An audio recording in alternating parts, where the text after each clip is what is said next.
কালী পূজার দিনের একটা ছোট্ট ব্লগ শেয়ার করছি আপনাদের সাথে। দিনটি বেশ ভালো কেটেছিল আমার। তো হ্যালো এভরিওয়ান, কেমন আছেন সবাই? আশা করি সবাই দুর্দান্ত আছেন। আমিও ভালো আছি আপনাদের আশীর্বাদে। তো সকালে ঘুম থেকে উঠেই দেখি অনেক শিউলি ফুল ফুটেছে, প্রতিদিনই ফোটে। তো এইভাবে দেখা হয় না। তো দেখুন শরতের শিউলি ফুল কতটা সুন্দর, আমার তো খুব ভালো লাগে আর অনেক সুন্দর ঘ্রাণ। তো আমি কিছু তুলে নিয়ে আসছিলাম, নিয়ে এসে রুমের মধ্যে রেখে দিছি। তো আমার বেশ ভালো লাগে। তো সকালে ঘুম থেকে উঠে সমস্ত কাজকর্ম শেষ করে কিচেনে চলে আসছি। আগের দিনের কিছু ভাত ছিল, সেটাই আজকে ভাজি করে নিব। ভাত ভাজিটা বেশ সবাই অনেক পছন্দ করে। তারপর দুপুরে রান্নাটাও করে নিব। তো এখানে আগের দিন অনেক ছোট মাছ নিয়ে আসছিল, শিং মাছ ছিল। সেই শিং মাছগুলোকে আমি আগের দিন ভেজে রেখেছিলাম। তো সেটাই একটু আলু দিয়ে অল্প রান্না করে নিব। যেহেতু আজকে যাব বাবার বাড়িতে, এজন্য তেমন কিছু রান্না করব না। তারপর বেড টেডগুলো ক্লিন করে নিচ্ছিলাম।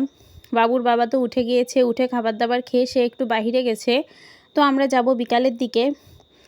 তো সে এসেই তাড়াহুড়ো বাঁধিয়ে দিয়েছিল। দুপুরের দিকে আমাদের যেতে হয়েছিল, তার একটু কাজ ছিল। তো এই যে রেডি টেডি হয়ে নিয়েছি, আমরা চলে আসছি আমার বাবার বাড়িতে। তারপর এই যে আমার দিদির ছেলে কিছু বাজি কিনেছিল, সেটাই আমাদেরকে দেখাচ্ছিল। এগুলো ছিল তার বাজি, সে আমাকে দেখালো, বললো মাসিমণি এই দেখো বাজি কিনেছি। তো এই যে ভিডিও করে নিচ্ছিলাম। এইটুক বাচ্চা হলে কি হবে, সে কিন্তু ভীষণ দুষ্টু। তার আবার ইউটিউব চ্যানেলও আছে। তো এই যে সে ভিডিও করতে অনেক পছন্দ করে, বলছে আমাকেও ভিডিও করে দিবা, আমিও আমার ইউটিউব চ্যানেলে খুলব। তারপর বাবার বাড়ি থেকে বিকালের দিকে আমরা একটু বাহিরে গিয়েছিলাম, কিছু দরকার ছিল। তো এই যে বাহিরে এসে আমার ছেলে মাকে দর্শন করে নিল। এটাই ছিল প্রথম প্রতিমা দর্শন আমাদের। তো সে তো মন্দিরে গেলেই তার প্রতিটা মন্দিরেই টাকা দিতে হয়, সে খুব পছন্দ করে এই বিষয়গুলো। তো এই যে মন্দিরে পূজার আয়োজন চলতেছে, এখানে রান্না বান্না হচ্ছে প্রসাদ বিতরণের জন্য। সবজিগুলো কেটে নিয়েছে, সেগুলোই পরিষ্কার করে নিচ্ছিল। তো আমি একটু ভিডিও করে নিলাম। তারপর আরেকটা মন্দিরে চলে আসছি। ঝিনাইদহতে বেশ অনেকগুলা পূজা হয়, কিন্তু কালী পূজাতে বিয়ের পর থেকে কখনোই যাওয়া হয়নি। একবার ছিলাম, তো তখন তেমন দেখতে পারিনি। তো এবছর গেছিলাম, বেশ সুন্দর ডেকোরেশন করেছে, সব কিছু একটু একটু করে ভিডিও করেছি। সন্ধ্যাবেলা আসলে অনেক ভিড় থাকে।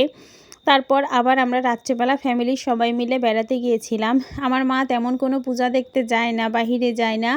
তো কালী পূজাতে সে বেশ ঘুরতে যায়। তো এই প্রতিমাটা বেশ ইউনিক ছিল, এখানে কারুকার্যগুলোই বেশ অন্যরকম ছিল, বেশ ভালো লেগেছে। কার কেমন লাগলো সবাই একটু কমেন্ট করে জানাবেন। তো ভিড়ের মধ্যে একটু একটু করে ভিডিও ক্লিপ নিয়েছি, তেমন বেশি কিছু নিতে পারিনি। সবসময় বাহিরে ফোন বের করে ভিডিও করতে আসলে একটু কেমন কেমন যেন লাগে। তারপর এই যে আমাদের বারোয়ারি মন্দিরের পূজা ছিল। অনেকই পূজা হয়, কিন্তু সব জায়গায় যাওয়াও হয়নি, আর সব জায়গা থেকে ভিডিও ক্লিপগুলো নিতে পারিনি। তারপর এই যে আমাদেরকে প্রসাদ দিয়েছিল। প্রসাদ খেতে তো আমি অনেক পছন্দ করি, আর এই প্রসাদটা বেশ দারুণ ছিল খেতে। তো বন্ধুরা, ভিডিওটি কেমন লাগলো সবাই একটু কমেন্ট করে জানাবেন। যদি ভালো লাগে তাহলে শেয়ার দিয়ে পাশে থাকবেন। ধন্যবাদ সবাইকে।